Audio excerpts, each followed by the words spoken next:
তৌহিদ আফ্রিদি সম্পর্কে যে কমপ্লেন পেলাম, তার সম্বন্ধে যে অভিযোগ, গুরুতর অভিযোগ, সে কিভাবে কন্টেন্ট ক্রিয়েটরদেরকে ব্যবহার করেছে এবং কিভাবে পতিত সরকারের পক্ষে, এমনকি সে মানে ফাঁকা এলোপাতারি গুলি ছুড়বার অভিযোগ তার সম্বন্ধে যে পত্রপত্রিকায় পাচ্ছি। এবং সে রীতিমতো আহ, রীতিমতো অনেক নারীদেরকে হেনস্থা করেছে, তাদেরকে ব্ল্যাকমেল করেছে, প্রতারণা করেছে, এবং কাউকে কাউকে বিয়ে করবার কথা বলে বিয়ে করেনি, এবং কাউকে কাউকে বিয়ে করে তাকে আগাম বাচ্চা গর্ভে পাঠিয়েছে। কেউ কেউ বলছে যে তৈদ আফ্রিদি বিয়ে করলো কবে, তার 6 মাসের বাচ্চা। এসব বিষয় নিয়ে আমি খুব গভীরে যাব না, কারণ এই যে একটা ব্যক্তিগত ব্যাপার।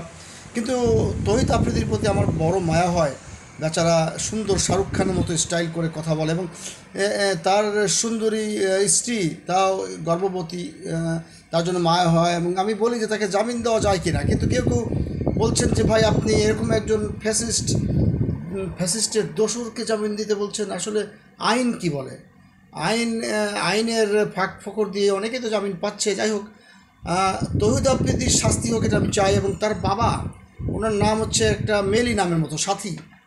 তার সম্বন্ধে অনেক অভিযোগ আছে যে ভুলিয়ে ভালিয়ে কাউকে, কোনো এক নারীর কাছ থেকে এই তার যেই টেলিভিশন, সেই মাই টিভি বাগিয়ে নিয়েছে। যদিও মাই টিভির নাম এমনভাবে রেখেছে, মাই টিভি যে কেউ বলতে পারে এটা আমার টিভি, মাই টিভি। তো যাই হোক, এই মাই টিভি উনি একজন ভদ্র মহিলার কাছ থেকে বাগিয়ে নিয়েছেন, সে খবর শুনেছি। সত্য মিথ্যা যাচাই এখনও বুঝতে পারছি না কোনটা সঠিক কোনটা বেঠিক। অনেক জায়গায় মব হচ্ছে, কেউ বলছে মব জাস্টিস, কেউ বলছে মব ভায়োলেন্স। এখন নুরুল হক নূর 28 বছর পরে যে ডাকসুতে নির্বাচন হলো, ভিপি হয়েছিল মার খেতে খেতে, আওয়ামী লীগের মার খেতে খেতে নেতা হয়ে গেছে। সেই নুরুল হক নূর একটি কথা তুলে ধরেছে, সেটা হচ্ছে যে এই মাই টিভিকে 5 কোটি টাকা চেয়েছিল কে বা কারা, চাঁদা বা ঘুষ, তারা পায়নি, বা মাই টিভির সত্য পায়নি বলে তারা বোধহয় তাদেরকে সশরীরে ধরে দিয়েছে।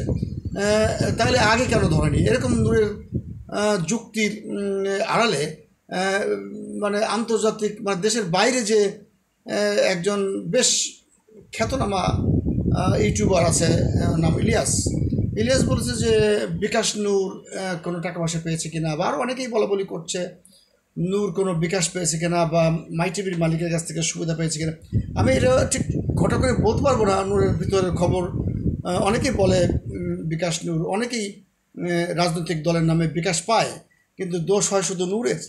আমি মনে করি যে আমরা এমন কোনো বিকাশ টিকাশে এখনও বিকশিত হয়নি। গ্রিন পার্টি বাংলাদেশ যদি ভবিষ্যতে কেউ বিকাশ করে, একদম লুফে নেবে, কারণ গ্রিন পার্টি বাংলাদেশে বিকাশ চায়। দেশ বিদেশ থেকে বিকাশ করুন। আমাদের দিকে তাকিয়ে আছে অনেক খেটে খাওয়া না খেয়ে থাকা মানুষ, হত দরিদ্র মানুষের জন্য আমরা কাজ করি, তাদের জন্য আমরা ব্যয় করবো। আমাদের পার্টি আমরা আরও একটু মানে সুন্দর মতো চালাতে পারবো। কিন্তু এই ট্রান্সপারেন্সির অভাব যদি থাকে কোনো দলে, যেভাবে মানুষের অনুকম্পা, মানুষের অনুদান নিয়ে সেগুলো নিজের পকেটে ঢুকিয়ে ফেলা, এইটা যদি যারা করবে, যদি কেউ করে থাকে, সেটা হবে অন্যায়। আমি কথা বলছিলাম তৌহিদ আফ্রিদির সম্পর্কে, এবং তৌহিদ আফ্রিদি তার বাবা সহ গ্রেপ্তার হয়েছেন এবং তাকে রিমান্ডে আনা হয়েছে। এখন শ্বাসকষ্টে ভুগছে। জানি না, অনেকে বলছে এটা তৌহিদ আফ্রিদি অভিনয় করছে, কেউ বলছে না সত্যি শ্বাসকষ্টে ভুগছে। পুলিশ বলছে সরে দাঁড়াও, এখানে বাতাস দাও। যাই হোক, আমাদের কথা গ্রিন পার্টির পক্ষ থেকে এটাই যে অপরাধের শাস্তি পাবে, এটা ঠিক। তার মানে এই না যে তাকে রিমান্ডে নিয়ে বেধড়ক পেটানো হবে, যে তার জীবন রক্ষা, মানে জীবন হুমকির মধ্যে পড়ে যাবে, এটা যেন না হয়। অবশ্যই এই রিমান্ড সিস্টেমকে আরও বেশি আধুনিক করা প্রয়োজন। সেই সাথে তৌহিদ আফ্রিদি যে সমস্ত অন্যায়ের কথা শুনছি, সে সময় অন্যায়গুলো সত্যি হয়ে থাকে, তার শাস্তি হওয়া উচিত, অবশ্যই শাস্তি হওয়া উচিত। কিন্তু তার মানে এই না যে তৌহিদ আফ্রিদির বাপের মাই টিভির কাছ থেকে পয়সা চেয়ে কেউ না পেয়ে মামলা করবে ইত্যাদি, সেগুলোও কিন্তু আমাদের দেশের আমাদের সরকার বা আমাদের বিচার ব্যবস্থা ভেবে দেখবে যে এটা যেন না হয়, মানে ঘোলা পানিতে যাতে কেউ মাছ শিকার করতে না পারে। আমি ফেসবুকে একটা তৌহিদের জামিনের ব্যাপারে লিখেছিলাম যে ছোট মানুষ বিয়ে করেছে, অন্যায় করেছে, তার শাস্তি হোক, বিচার হোক, তাকে জামিন দেওয়া যায় কিনা। 6 মাসের বাচ্চা তার ওয়াইফের গর্ভে। কেউ কেউ আমাকে ফেসবুকে খুব কড়াকড়ি শক্ত রিপ্লাই দিয়েছে যে না ভাই, আপনি আসলে জানেন না, সে এত খারাপ। আরে সে এত খারাপ, ঠিক আছে, কত মার্ডার কেসে আসামি জামিন পাচ্ছে, আবার নতুন করে এই দেখলেন যে পাথর মেরেছিল পুরান ঢাকায় পাথর মেরে মানুষ মেরেছে আমরা শুনেছি, তার বিরুদ্ধে আরও 7-8টা কেস আছে, মার্ডার কেস সহ আরও অনেক কিছু। এইগুলো কোন ফাঁক দিয়ে জামিন পায়? তৌহিদ আফ্রিদিও যদি শীর্ষ সন্ত্রাসী হয়ে থাকে, আরও কারোর কোনো নারীর সম্ভ্রমহানির সম্ভাবনা থাকে, আরও কয়েকটা গুলি এলোপাতারি করার সম্ভাবনা থাকে, অবশ্যই তার জামিন দেবেন না। কিন্তু আমি শুধু বলেছিলাম যে তাকে মানবিক দিক বিবেচনা করে, যেহেতু তার স্ত্রীর গর্ভে 6 মাসের বাচ্চা, তাকে জামিন দেওয়া যায় কিনা। তো সেই রিয়্যাক্টগুলো আমাদের মধ্যে যেভাবে আসে বিভিন্ন রাজনৈতিক দলগুলোর মধ্যে, সেই রিয়্যাক্টগুলো আমার কাছে একটু মানবিকতার ছোঁয়া দেখতে পাই না। অবশ্যই এই যে অনেকে বলে ফজু পাগলা, একজন মুক্তিযোদ্ধা, তাকে ফজু পাগলা বলার দরকার কি? সে যদি বয়স হয়েছে, তার কথাবার্তা যদি একটু, সে তো অনেক ভালো বলেন। আওয়ামী লীগ সরকারের আমলে আওয়ামী লীগকে অনেক বেশি চাপে রেখেছেন সেই আওয়ামী বিরোধী একজন নেতা। সে তাকে কিন্তু রীতিমতো এই প্রজন্মের ছেলেরা অপমান করছে, ফজু পাগলা টজু পাগলা বলে। তার বাসার সামনে গিয়ে দাঁড়িয়ে ভায়োলিন বাজাচ্ছে, মাইক বাজাচ্ছে। আরে বাবা, মনে হচ্ছে যেন এদেশে আইন শৃঙ্খলা কিছুই নাই। তার বাসায় তো একটা শিশু থাকতে পারে, তার নাতি থাকতে পারে, তার ছোট বাচ্চা থাকতে পারে। এটা কোন ধরনের কথাবার্তা যে একজনের বাসায় গিয়ে তাকে, আরে গ্রেপ্তার করার জন্য আবেদন করতে চান, সেগুলো প্রেস ক্লাবের সামনে দাঁড়ান, অথবা আপনি আদালতের সামনে গিয়ে ডেমনস্ট্রেশন করেন। আপনারা যারা অল্প বয়স, যারা অনেক রাজনীতিবিদের হাঁটুর বয়সও হননি, আপনাদের এটা বোঝা উচিত যে কাউকে গ্রেপ্তার করার জন্য তার বাসার নিচে দাঁড়িয়ে চিৎকার করবার দরকার নেই। অপরাধ যদি সে করে থাকে, দলীয়ভাবে তাকে শোকজ করা হয়েছে এবং সে উত্তর দেবে। আমি যতদূর জানি যে বিএনপি তাকে শোকজের উত্তর দেবার সময় বাড়িয়েছে। সে যদি দলীয় কর্মকাণ্ড শৃঙ্খলা ভঙ্গ করে থাকে, তাকে দল থেকে আলাদা করা হবে। হ্যাঁ, এখন বাক স্বাধীনতা আছে, তারও আছে, সে হয়তো নিজেও দল গঠন করতে পারে কিংবা গ্রিন পার্টি বাংলাদেশে জয়েন করতে পারে, কিন্তু তাকে দয়া করে ফজু পাগলা বলবেন না। এটা হচ্ছে অশোভন রাজনৈতিক কালো থাবা। এই কালো থাবার হাত থেকে বাংলাদেশকে বাঁচাতে হবে। আপনি আওয়ামী লীগ করেন, তাহলে আপনি খুন করছেন, এই সমস্ত কথা বলে সস্তা জনপ্রিয়তা অর্জন করবার চেষ্টা করবেন না। আওয়ামী লীগ যদি 30% 40% মানুষের প্রতিনিধিত্ব করে থাকেন, তার মধ্যে কত পার্সেন্ট খুন করেছে? আপনি সব আওয়ামী লীগকে মাটির নিচে ফেলে দিয়ে নির্বাচনে জিতে এমপি হবেন, আবার আপনি কি গম চুরি করার ধান্দা করছেন? ইতিমধ্যে যে রাষ্ট্রীয় পৃষ্ঠপোষকতার যে দল এনসিপি, তার বিরুদ্ধে নানান রকম অভিযোগ আসছে। কি অ্যান্সার দিবেন? যেভাবে আত্মপ্রকাশ করেছে, কোটি কোটি টাকা খরচ করে, যেভাবে ইফতার খাওয়িয়েছে, কোটি কোটি টাকা খরচ করে, টাকাগুলো কোত্থেকে আসে? দুর্নীতি থেকে দেশকে বাঁচাবার জন্য দুর্নীতির বিরুদ্ধে যুদ্ধ করতে করতে আপনারা দুর্নীতির কাছে পরাজিত হয়েছেন। গ্রিন পার্টি বাংলাদেশকেও বলি, দুর্নীতি করবেন না, যা খাবেন বলে কয়ে খান।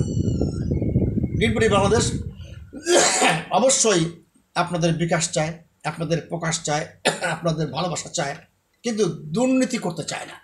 আমি তো মনে করি যে গ্রিন পার্টি বাংলাদেশ আপনাদের দেশের মানুষের ভোটপাতের অধিকার রক্ষায় কাজ করছে, কিন্তু সাদাকে সাদা এবং কালোকে কালো বলতে আমরা রাজি আছি।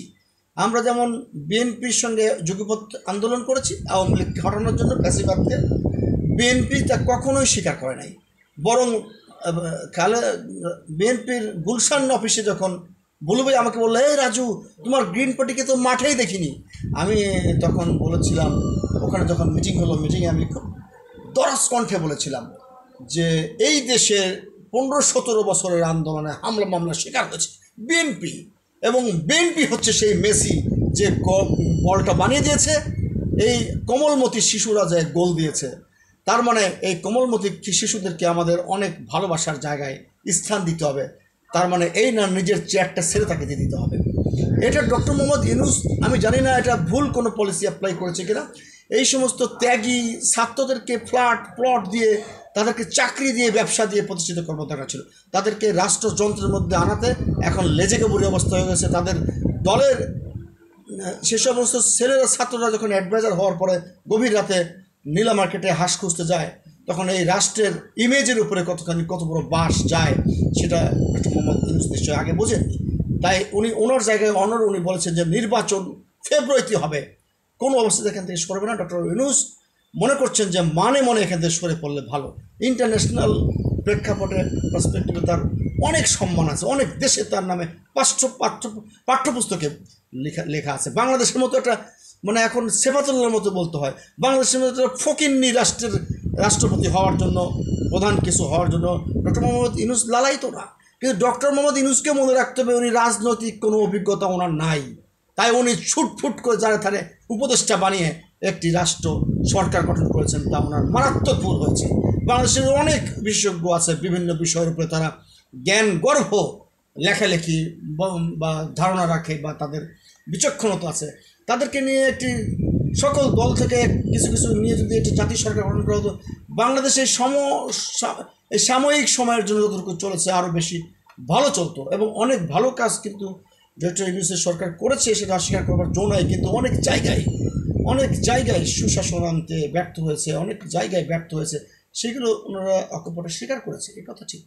যাই হোক, খুব শিগগিরই একটি নির্বাচন দিতে হবে। একটি কথা মনে রাখবেন, আওয়ামী লীগের কিন্তু কার্যক্রম স্থগিত করা হয়েছে, কিন্তু আওয়ামী লীগ যারা করে তাদের ভোটাধিকার কিন্তু বাতিল করা হয় নাই। তো যে কেউ পার্সেন্টই আওয়ামী লীগ থাকুক, 30 থাকুক, 20%, তাদের ভোটও যদি বিএনপি নিতে চায়, এনসিপি নিতে চায়, জাতীয় পার্টি নিতে চায়, গ্রিন পার্টি নিতে চায়, তো তাদের এই একচেটিয়া দোষারোপ করা যাবে না। বলতে হবে যে আওয়ামী লীগের মধ্যে ভর করেছিল কিছু অশুভ চক্র, তারা দুর্নীতি করেছে, তারা মানুষ খুন করেছে, তাদেরকে শাস্তির আওতায় আনা হোক। তাহলে কিন্তু হুড় করে আপনার দরজা দিয়ে আওয়ামী লীগের ক্লিন ইমেজের লোকজন ঢুকে যেত। আপনারা চাইলে ভুল করবেন আর টাইলের মধ্যে খিচুড়ি বানাবেন, তা কিন্তু হবে না। আমি রাজু আহমেদ খান, গ্রিন পার্টির চেয়ারম্যান, কখনোই আমাকে আওয়ামী লীগ বা বিএনপি বা এনসিপির চামচা ভাববেন না। আপনারা যারা ভালো কাজ করবেন সেই ভালো কাজের পক্ষে আমি থাকবো, খারাপ কাজ করলে সেই খারাপ কাজের বিরোধিতা করবো। এজন্য আমি নুরুল হক নুরকে ধন্যবাদ জানিয়েছিলাম। প্রথমত সে আফ্রিদি এবং আফ্রিদির বাবাকে সশরীরে গ্রেপ্তার করার পিছনে যারা 5 কোটি টাকা চাঁদা চেয়েছিল তাদের কথা স্মরণ করে এই প্রেক্ষাপটে নূর তুলে ধরেছে, সেজন্য নূরকে ধন্যবাদ। আর নূর কি কোনো মানে মাই টিভি থেকে পয়সা খেয়েছে কিনা সেটা প্রমাণিত হবার অপেক্ষায় থাকলাম। প্রমাণিত হলেন নূর জবাব দেবেন। যাই হোক, প্রত্যেকটা রাজনৈতিক দলের নেতারা আমাদের প্রিয়, পলিটিক্স ক্লাবের সদস্য যারা আছেন, এর মধ্যে আরও 60টি দল আছে, প্রত্যেকে আমি একটি কথা বলতে চাই, আমরা তোমাদের নেতা নই, বাট আমরা বাংলাদেশের নেতা তৈরি কারখানার একজন শ্রমিক। আপনারা দেখতে পাচ্ছেন পলিটিক্স ক্লাবের প্রধান কার্যালয় এবং গ্রিন পার্টি বাংলাদেশের প্রধান কার্যালয় থেকে আমি রাজু আহমেদ খান এই মেসেজটা আপনাদেরকে দিতে চাই যে সবার উপরে মানুষ সত্য, তাহার উপরে নয়। রাস্তাঘাটে যাকে পাবেন তাকে ধরে পিটাবেন, ওই বেটা আওয়ামী লীগ করে ধর, আর এটা আওয়ামী লীগ করবেন, ধরবেন কেন? এমনকি আওয়ামী লীগের কার্যক্রম স্থগিত করা হয়েছে, এই জন্য হয়তো আওয়ামী লীগ ঝটিকা মিছিল করছে, সেটা আইনসম্মত নয়। কিন্তু আওয়ামী লীগের যারা আওয়ামী লীগ করে মনে প্রাণে, তাদেরকে সংস্কার করে বিভিন্ন ভালো ভালো রাজনৈতিক দল যারা দুর্নীতিবাজ নয় সেসব দলে ভিড় রাস্তাগুলো বন্ধ করেন না দয়া করে। বাংলাদেশের মানুষ হুজুগে অনেক লোক দেখে বলে যে আমি বিএনপি করি, আবার এক সময় এনসিপিকে অনেক পজিটিভ দেখে বলে আমি এনসিপি করি, আর এক সময় যেভাবে অনেক হালুয়া রুটির ভাগ পাওয়ার জন্য বলেছিল আমি আওয়ামী লীগ করি। এই যে একটু আগে আমাদের সহকর্মী বলেছেন যে বাংলাদেশ ডেমোক্রেটিক মানে কি ডেমোক্রেটিক অ্যাকশন পার্টির চেয়ারম্যান, উনি বলেছে যে বিবিসির একটা রিপোর্ট পড়ে শোনালো যে 50% প্রায় 50% লোকই এখন নীরব আছে, কোন দিকে ভোট দেবে ঠিক নাই, এই হতাশায় ভুগতেছে। সেই বাংলাদেশ ডেমোক্রেটিক যে অ্যাকশন পার্টির চেয়ারম্যান উনি যে বলেছেন সে কথা কিন্তু উড়িয়ে দেওয়া যায় না। বিবিসি রিপোর্ট থেকে উনি পড়ে শুনেছেন। উনি পলিটিক্স ক্লাবের একজন সদস্য, উনি পলিটিক্স ক্লাবে যোগ দিয়েছেন, উনি পলিটিক্স ক্লাবের একজন সম্মানিত সদস্য। উনি যেই রাজনৈতিক দল করছেন নিজের মতো করে করছেন এবং পলিটিক্স ক্লাবের আরও অপরাপর 60টি দলের সঙ্গে উনি সংযুক্ত হচ্ছেন। একটি কথাই আমরা শুধু সেটাই বলতে চাই, সেটা হচ্ছে যে মানুষের ভোট ভাতের অধিকার যেমন রক্ষা করতে হবে, মানুষের বাক স্বাধীনতাও রক্ষা করতে হবে। আর হুজুগে পরে কোনো দল করবেন না।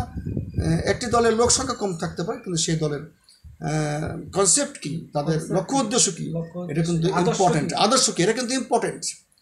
আপনি জানেন আপনি একটা কলা একটা বিড়ি না খেলে আপনারা কেউ ভোটও দেবে না, আপনাকে কেউ ভালোবাসবে না।